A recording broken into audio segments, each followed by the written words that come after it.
नगमा खान, आप देख रहे हैं सच का कारवां न्यूज। गाजियाबाद की वसुंधरा से दिव्या अग्रवाल लेखक व विचारक समाज से जुड़ी समस्याओं को लोगों तक पहुंचाती हूं। हमारे इस भारत में कोरोना जैसी महामारी ने लोगों को अपनी चपेट में लिया और इस बीमारी में दवाइयों की काफी समस्या रही। लोगों को सही समय पर नहीं मिल पाई, लेकिन धीरे धीरे उस समस्या का भी समाधान योगी जी सरकार ने किया। लेकिन भारत में सबसे बड़ी कमी यह है कि जब भी कोई बीमारी परेशानी आती है, उसमें भारत का व्यक्ति सबसे पहले अफजल ढूंढता है। जैसे कि केदारनाथ में आपदा परेशानी आई, लोगों ने 2000 की पानी की बोतलें बेची, 1000 रुपए के बिस्किट बेचे। हमें समझना चाहिए हर किसी का दुख दर्द। सदा इंसान को दुनिया में नहीं रहना है, हम एक दूसरे का दर्द महसूस करना चाहिए और मदद करनी चाहिए, लेकिन हम नहीं कर पाते। आप देख रहे हैं एक खास रिपोर्टर पप्पन ठाकुर की।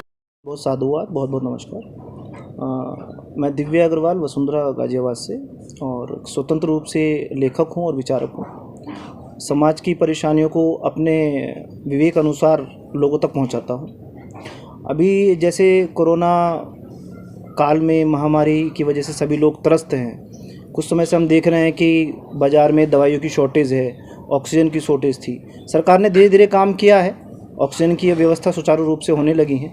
लेकिन भारत में सबसे बड़ी कमी ये है कि जब भी कोई इस तरह की महामारी आपदाएं आती हैं तो भारत का व्यक्ति सबसे पहले उसमें अवसर ढूंढता है। जैसे कि हमने केदारनाथ आपदा में भी देखा था कि वहाँ पर जब इतनी बड़ी त्रासदी आई तो लोगों ने 2-2 हज़ार रुपये में पानी की बोतल बेची, 1-1 हज़ार रुपये में बिस्कुट बेचे। वही स्थिति आज भी है। कभी भी कोई मेडिसिन होती है जिसका मैन्युफैक्चरिंग एक रेगुलर प्रोसेस है, मार्केट में अवेलेबल रहता है, लेकिन जब कोई महामारी आती है तो उसकी डिमांड बहुत ज़्यादा बढ़ जाती है, बहुत ज़्यादा हाइक होती है। लेकिन उस कारण से ऐसा नहीं है कि वो बिल्कुल मार्केट से गायब हो जाती है। कारण क्या होता है कि उसकी डिमांड ज़्यादा होती है और सप्लाई कम होती है, लेकिन उसी के साथ साथ लोग उसे स्टोर कर लेते हैं। अब इसमें सबसे बड़ी दिक्कत है कि प्रशासन को मुस्तैद होना पड़ेगा। उससे बड़ी दिक्कत है कि भाजपा सरकार में हमारे जितने भी जनप्रतिनिधि हैं वो सेवा तो कर रहे हैं, लेकिन उनके पास इतनी ताकत नहीं है कि वो प्रशासन को या शासन को अपनी बात पहुंचा सकें। ये आप सब भी देख रहे हैं, समय पहले भी था, समय आज भी है। महामारी या विपदाएं हर सरकार में आती हैं और उसमें हम सभी की नैतिक जिम्मेदारी है कि मिलकर उन सब चीज़ों से जूझें। लेकिन अगर आप गाजियाबाद की स्थिति लें तो यहाँ पर जितने भी जनप्रतिनिधि हैं, बहुत अच्छे जनप्रतिनिधि हैं, लेकिन उनकी लाचारी, मजबूरी ये है कि वो बिना सीएमओ ऑफिस के कोई भी काम किसी भी प्रशासनिक अधिकारी से नहीं करा पा रहे हैं। अगर आप मध्य प्रदेश की स्थिति देखें, शिवराज सिंह चौहान साहब की स्थिति देखें तो उन्होंने एक पैकेज निकाला है। उस पैकेज में उन्होंने डिक्लेयर किया है कि सिटी स्कैन भी सरकारी योजना में क्लियर होगा। आप ये समझिएगा कि यदि किसी एक व्यक्ति या किसी एक परिवार में 4-4, 5-5 व्यक्ति कोरोना ग्रसित हैं, उनका सिटी स्कैन कहाँ तक कराएंगे? 5,000 रुपये का एक सिटी स्कैन होता है। तो शिवराज सिंह जी ने बहुत अच्छी पहल करी है कि वो सरकारी खर्चे पे परिवार का पूरा सिटी स्कैन करा रहे हैं। वैक्सीनेशन की यदि हम बात करें तो वैक्सीनेशन में अगर हम दिल्ली की व्यवस्था देखें तो दिल्ली में कॉलेजेस की व्यवस्था की गई है, जहां पर संक्रमण की संभावनाएं बहुत कम है क्योंकि डिस्टेंस बहुत ज़्यादा है। लेकिन अगर हम गाजियाबाद की बात करें तो जो सरकारी डिस्पेंसरी थी उन्हें ही वैक्सीनेशन का सेंटर बना दिया है। वहाँ लंबी लंबी लाइनें लगी हुई हैं। तो संक्रमण अगर नहीं भी होता होगा तो भी संक्रमण होगा।